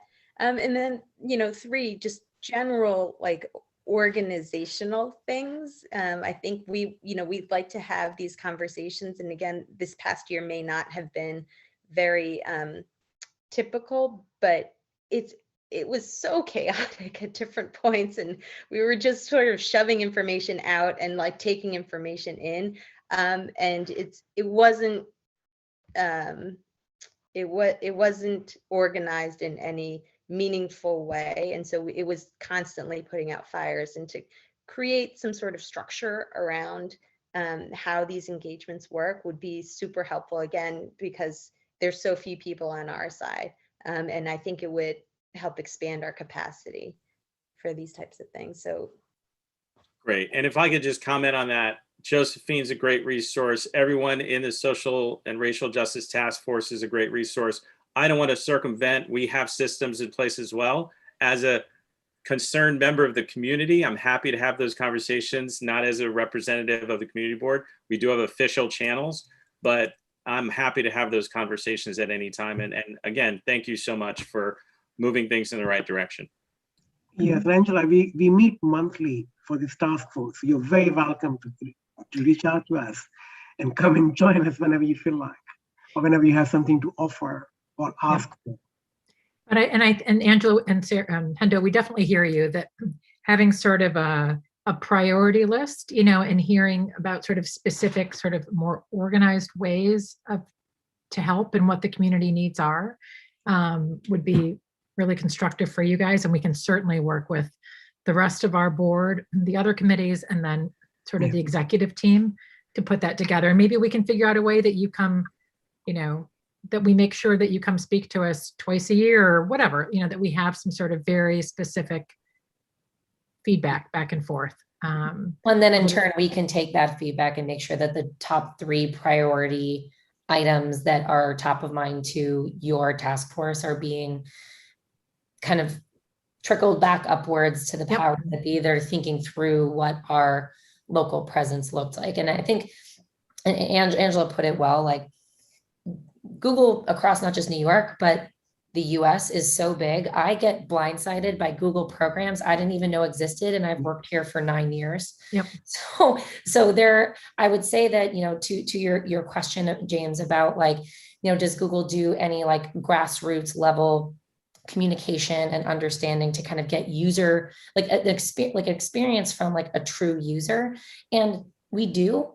But unfortunately, sometimes it's segmented into these like small pieces of the pie, right? Like a user experience researcher will go to a classroom and study how a classroom interacts with a particular coding tool, but they won't be visiting the classroom to be like, okay, where do the students sit? Like, how do they access their Chromebooks? How do they start that? Like, how do they then turn on a Jamboard? Like, unfortunately, thinking through that entire experience of like start of the day to the end of the day, that requires having 20 Google teams and their product teams involved, and then stack ranking those priorities accordingly. I'm not saying it's impossible. I'm saying that's just why it is difficult at times to feel like, oh, well, Google's addressing this one piece of user feedback, but not this other one that feels really rudimentary.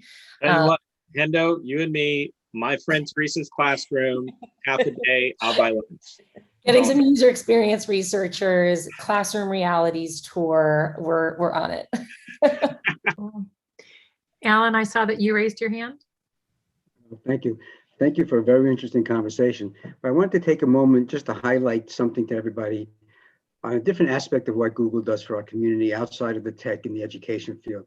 I'm a member of Save Chelsea, and recently, well, a couple of years back, I don't know if you folks are familiar, there was a bank on the corner of 6th Avenue, 14th Street that was taken down. And there was a mural there that I think was put up in the 40s, the 1940s. And we got, Save Chelsea got involved with it, and Brett Holman got involved with it, but Google stepped in to help remove, store it, and I think they even helped in terms of cleaning it and preserving it. Angela came in about a year ago, and we sort of like lost touch until then. Then Angela stepped in and kind of like picked up the pieces there. I don't know if you want to speak about that a little bit, but it's a very interesting situation. And it just shows how tech companies aren't all about just the hardware, the software, there are a lot of other aspects that go into a company like Google that is, you know, really made a presence felt in our community. Angela, I know if you want to say a few words about it, but thank you very much for stepping in on this. Yeah, Ellen, this is in the universe of things that I work on daily. Like this one is the outlier, and it's the most unusual thing. Mm-hmm. But this painting, which I've never seen in person, is humongous, and it's about 50, 70 feet long. Yeah, it's reflective of what life was like in this neighborhood, you know, during a time period, the 20s or something like that. So when I did very little of it, but it was in storage. And so we unraveled it. We took pictures of it, which hopefully the photographs are now usable to find a permanent home and helping people understand what it is and will be useful in finding a permanent home. And then we rewrapped it. We haven't restored it quite yet, so I don't want to take credit for that, but we wrapped it in a way that should preserve it for the duration of its storage. And now we're trying to find a temporary home while we're waiting for a permanent home. But really, I mean, the heavy lifting was all from the Save Chelsea community, which you know, has been a truly interesting and educational experience for me. So thank you for that. Yeah, we couldn't have done it without your help, without Google's help. You were a great partner in this preservation project. Thank you. Angela, I have a suggestion for a home for it. PF 57. We need about 50, 70 feet of blank wall. PF 57 will give you that. Okay. Technically, so my husband we'll talk to the trust. I believe you guys know him. I think he came to the community board a few times, but my husband Seth Pinsky, 2016. Now I got the connection. Yes, we know Seth. Seth is he's a super guy. Absolutely. I'm going to direct the lobbying for Pier 57 to him. Right. He's actually the one in charge of that. Wow. Well, this has been super helpful. Thank you, ladies, for taking this time and answering all of our questions and being ready to come back again and to accept more questions from us and for us all to work together. So that really is a huge help. And may I also just say, Angela, that your little partner there has been very quiet this evening. I'm super impressed. So Seth came in here before and I was giving him dirty looks because he was making so much noise, and I'm sorry that that's recorded now, but he took her out. I didn't even notice. All right. Well, this was really lovely. Yeah, but actually, let me just double check. Yeah, but I don't think we had any questions. Yep, over in the attendees. Oh, but I think Alan, you had one last question, or your hand is up, or you just forgot to put it down? It's still hand. Marvelous. Okay. Thank you both, really. Yeah. Thank you for the great conversation. This was wonderful. Really Thank great. you. Thank you very much. Exactly. Bravo. All right, and then Alan, over to you for the last. I don't even have the agenda in front of me. Do you have it in front of you? Last thing is, I think it's going to come back to you, Katie and Marie. Debrief on Health Disparities Forum. Oh, yeah. Thank you. I knew that. And Maria, I hope you're still around, even if you're off screen at the moment. She's there, yes. Marvelous. Yes, I'm still here listening in. Good. Well, so I have to say, we had, for those of you who are able to attend the Health Disparities Forum, it was great. We had some really helpful and different perspectives. So it wasn't just, so it was some doctors who spoke, including this wonderful doctor who's actually 77. He has had the vaccine already himself, and he was like, see, I'm still alive. He was sort of, encouraging people to get vaccinated. But so we had medical staff who were able to answer questions, but then we also had people being really sort of open and engaged about their own personal experiences, and frankly, about talking to people who were vaccine hesitant and how they address that. And interestingly, one of the stories we heard was from somebody who's works as a nurse, encouraging others to get vaccinated. And then she acknowledged that she herself was vaccine hesitant. And it was really powerful to sort of see how she went through the process and addressed those issues, and got vaccinated. But it was great to sort of have people really, in a very sort of honest, personal way, talk about these issues and answer questions.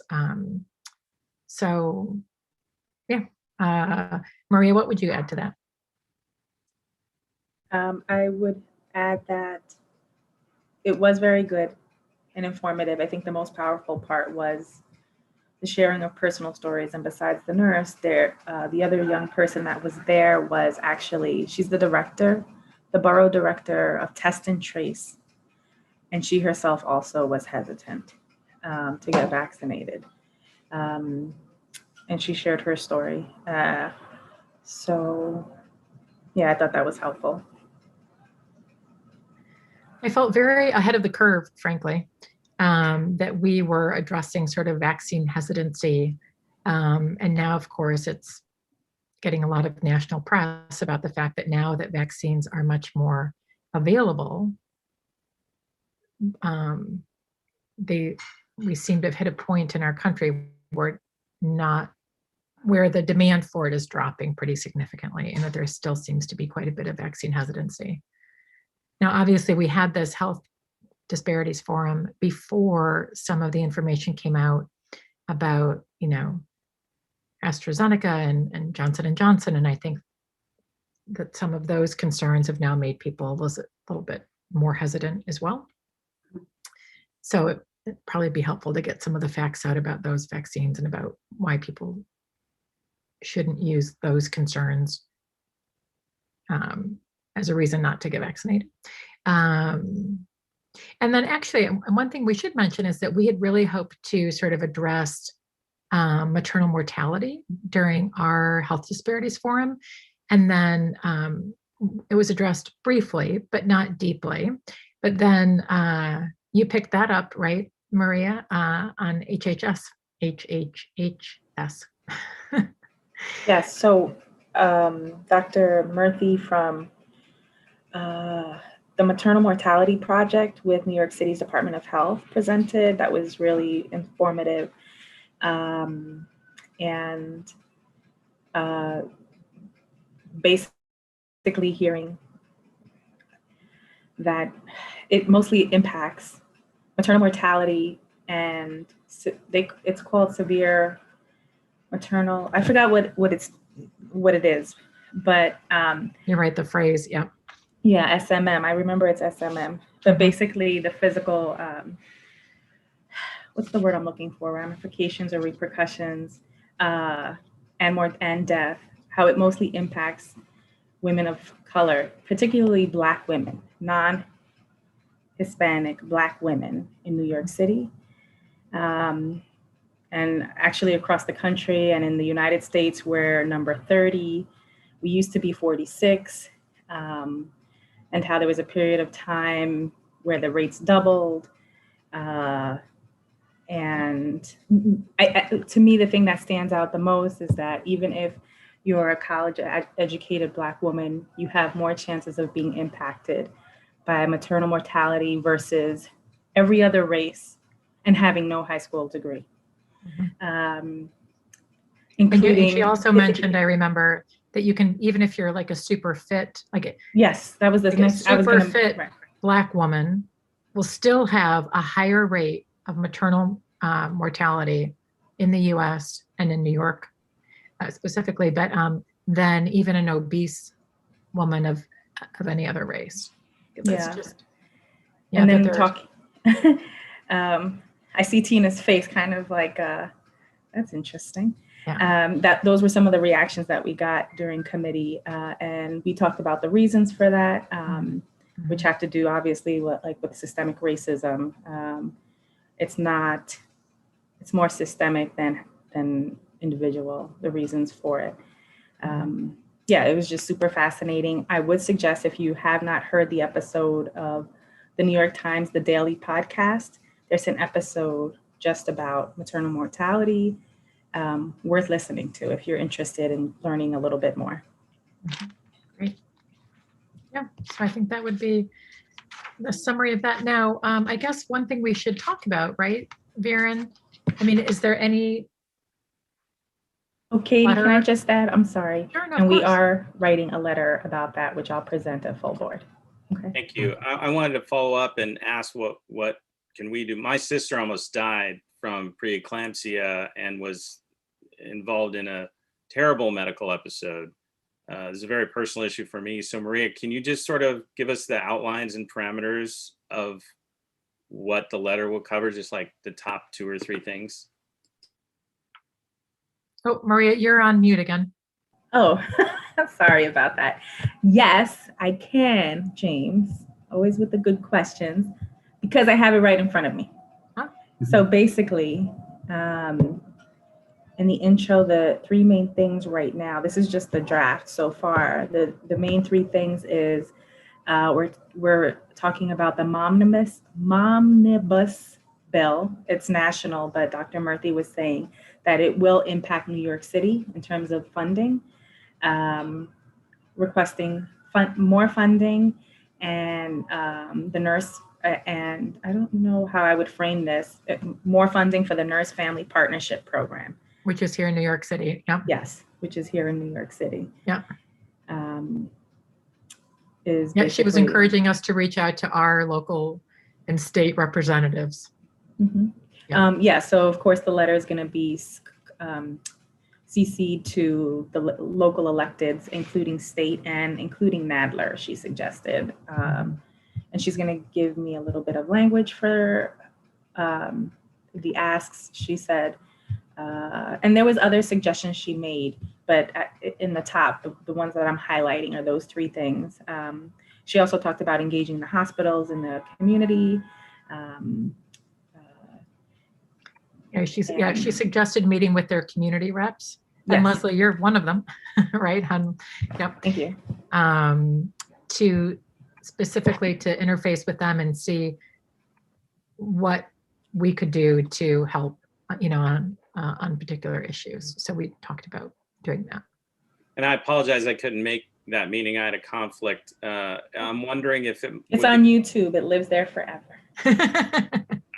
You've taken care of my entertainment for the evening. I'm just wondering if there was any discussion, or if it would be useful, or is it, too far a bridge to cross to, discuss sort of self-agency and being aggressive about one's healthcare. We often turn over, our trust. I mean, we trust our healthcare providers, but in light of the data, this is certainly one situation where, people armed with at least the right questions maybe could help a little. But, again, I want to be clear. I'm not trying to victim blame here.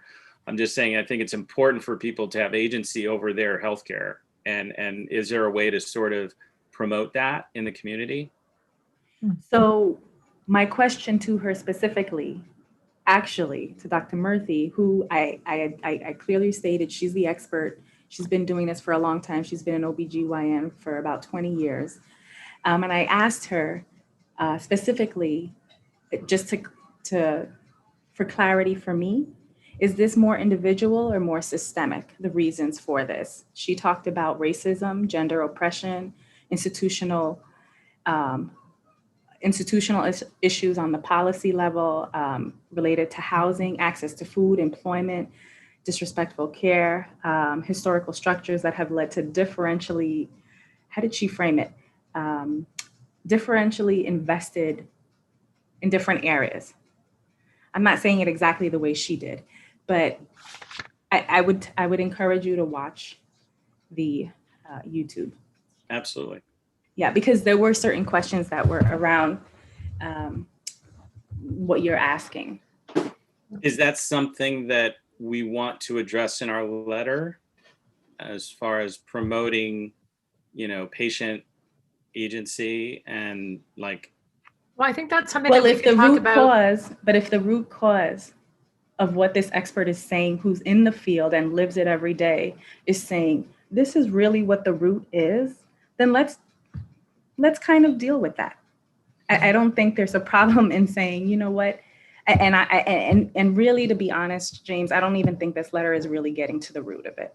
What we're basically asking for is just more funding to help this cause, which everybody can get on board with. James, I would think for your idea that's something that, like, when we meet with the hospital, like the community, what is it called? The community board of the hospital, that we could ask, like, would that be an example of something that we could help with, right? Like some sort of, information sheet or whatever that would be, that could be really helpful to incoming patients. I mean, maybe they have something. Well, the information sheet that they do have available is the disrespectful care sheet that is supposed to be placed in hospitals. And I mean, I don't know if it would be helpful if I share that. I think I should. I don't think it was shared with the committee or it was in the Dropbox. Yeah, I'm going to have to share that with committee, and I can share it here as well with you, Katie and Varen. I just want to address, James, just further address what you were saying, that one of the issues that the doctor was bringing up was that, she mentioned that every hospital has a patient advocate, right? And so I guess it would be getting mothers to, or any person who feels that they've been treated poorly, to report that, but then that does not get reported into a larger system, right? It's just kind of the hospital. It doesn't really go anywhere after that. It doesn't go through the city or anything like that. So the patients are really on their own after that. Like, they have to hire their own lawyer to advocate, all that. It's a big mess. But what she was trying to explain to us is that it really doesn't matter how well educated you are. And I've actually had this experience when I had a miscarriage, unfortunately, in a hospital in St. Vincent's in the village, right? So we talked a lot about this, how, yes, this is mostly in neighborhoods that are not CB4, right? Areas where you have very high poverty rates. But even in our own backyard, for Black women who are highly educated, have great health insurance, still are treated poorly. And so that it's systemic. And there's training that supposedly is going on for doctors in terms of implicit bias and all of that, but that's going to take years if that ever changes, right? And of course, they're also trying to get the state to pay for more Black midwives and that kind of thing that will, so help understand the culture better, help women have a more trusting relationship with their healthcare providers. But so we're looking at the letter in terms of all of these issues, but I would love to, since you also have some history with that, to take a look at the letter as well and see. I'd be happy to. Yeah. And thank you, Josephine. And I just want to be clear. I'm not suggesting that one should be done to the exclusion of the other. I think it's definitely a multi-pronged approach where addressing the systemic issues is essential. I would just hate for, and I think you kind of pointed it out very eloquently, that sometimes that stuff takes too long. It might be too late. It goes back into a system that's already problematic. That doesn't mean we don't try those things, but it's part of a multi-pronged approach. And so I would love to look at the letter, and I'll just share a very brief personal story. This, my wife's father was not a minority. I mean, he was Jewish. but he died of brain cancer. But in the course of his illness, we had to put him for rehabilitation after his first treatment.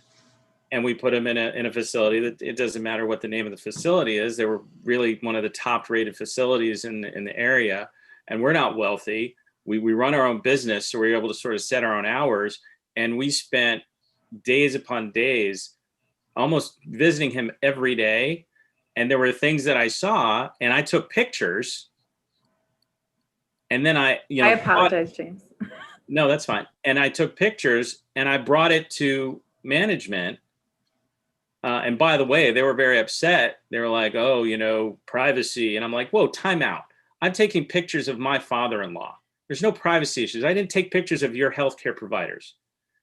And I would, you all know me, right? I can be very nice, but I can be very aggressive when I need to be. And within a week, I had a meeting with the head of the hospital, the head of nursing. They apologized profusely and promised it would never happen again. And they explained all the changes they were going to make. Let's be clear.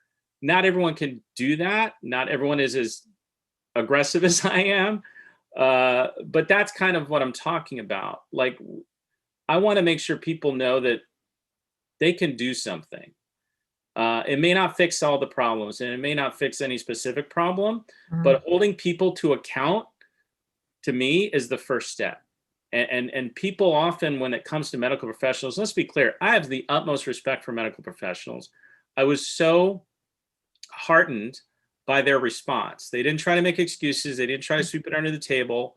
They stepped up and took ownership because I had the pictures to prove it, right? But they did. And thereafter, we didn't encounter any problems.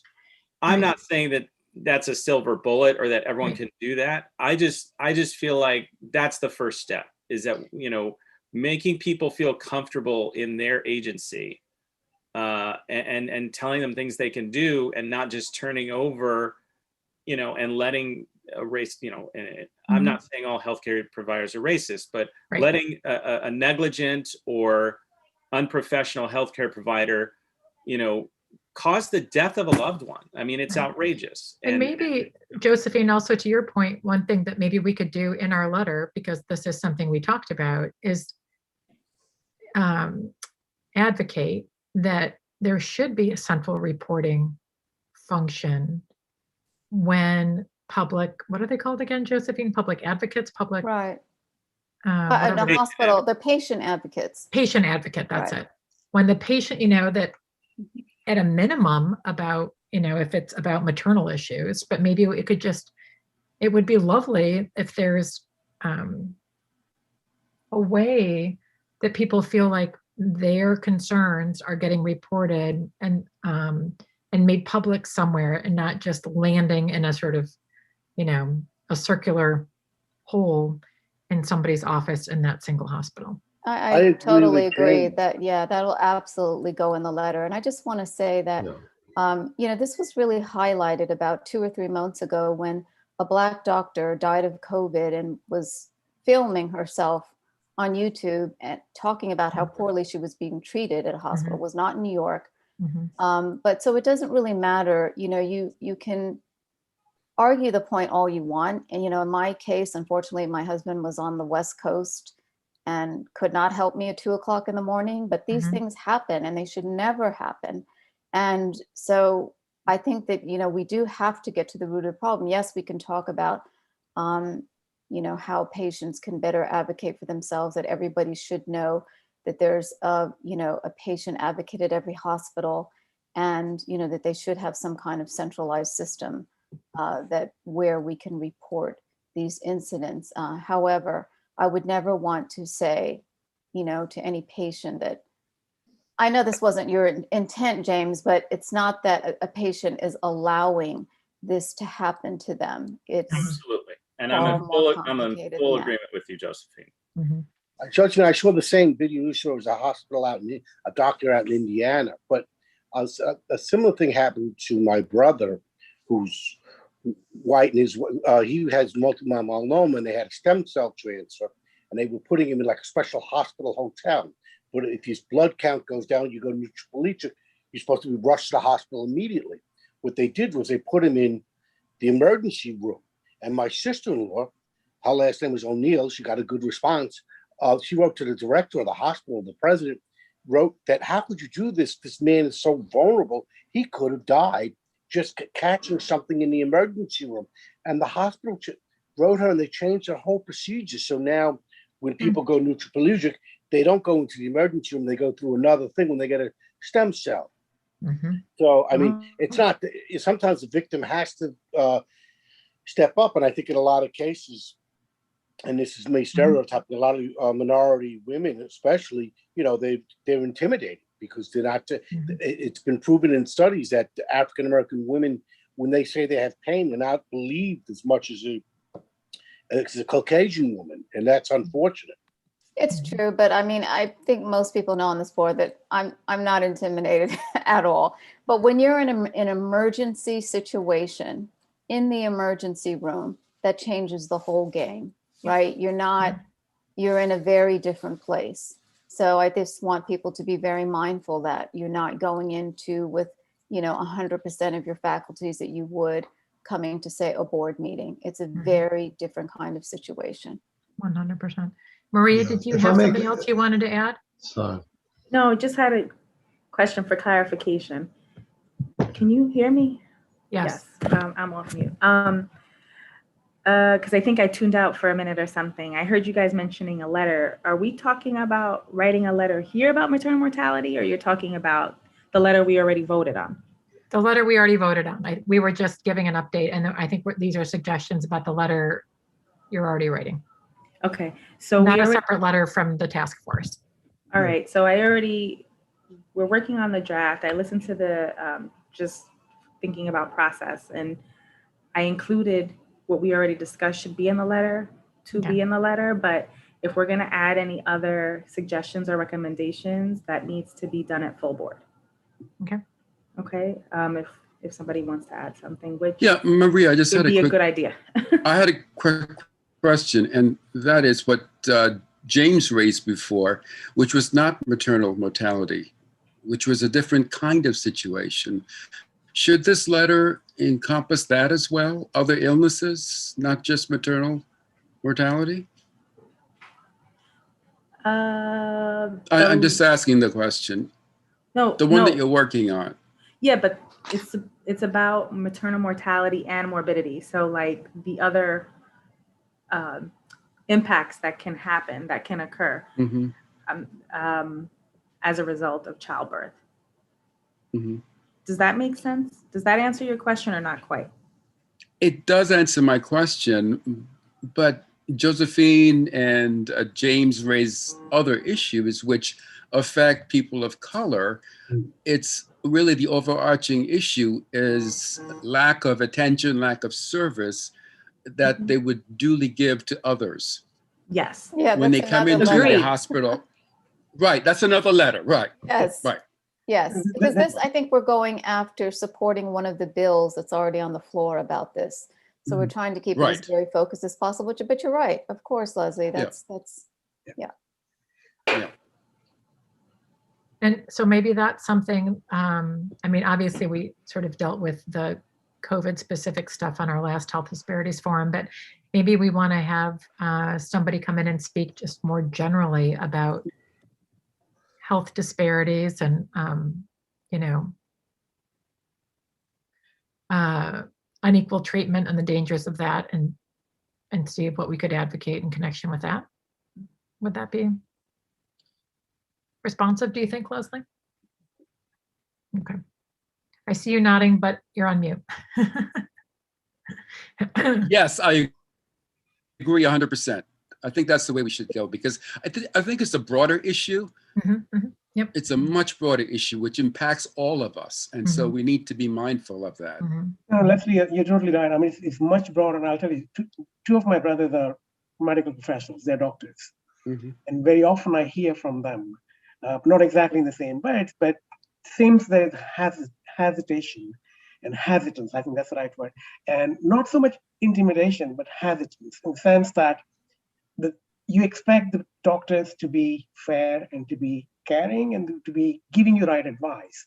So more often than not, you don't doubt them. and you go along with whatever they suggest, even if it doesn't feel right, because you always expect them to know more than you do. So, and then second part, my brother tells me, is that even doctors have their own, what he calls unconscious biases. So, for example, there's a patient that complains all the time. It kind of say, hey, that particular person keeps doing that all the time, ignore it. Now, that's not the right way of dealing with it more often than not, but even the doctors don't recognize that. So there's you know what I'm trying to say? It goes into that sort of interrelationships and doctors' own, what do you call it? Their own sense of being open-minded about potentially being wrong. Even that plays out its part. So it's, we really need someone who understands this from both psychological sort of, patient psychology point of view, as well as clinical sort of point of view. And of course, from social and racial justice point of view. So it's a little complex kind of an issue. And I think it probably could come from, I don't know which organizations I can think about, but someone like Dr. Mindy Fulilove at Columbia University could speak to that, because they understand this from both sociological point of view. She's not a medical professional, but she has looked at this in great detail. So I think we need to find she might not be exactly the right person, but there might be other people that we can look for and potentially invite to this task force. That sounds like a great suggestion. Yeah. Maria, your hand was up again? No, that's the old hand. Oh, sorry. Hector?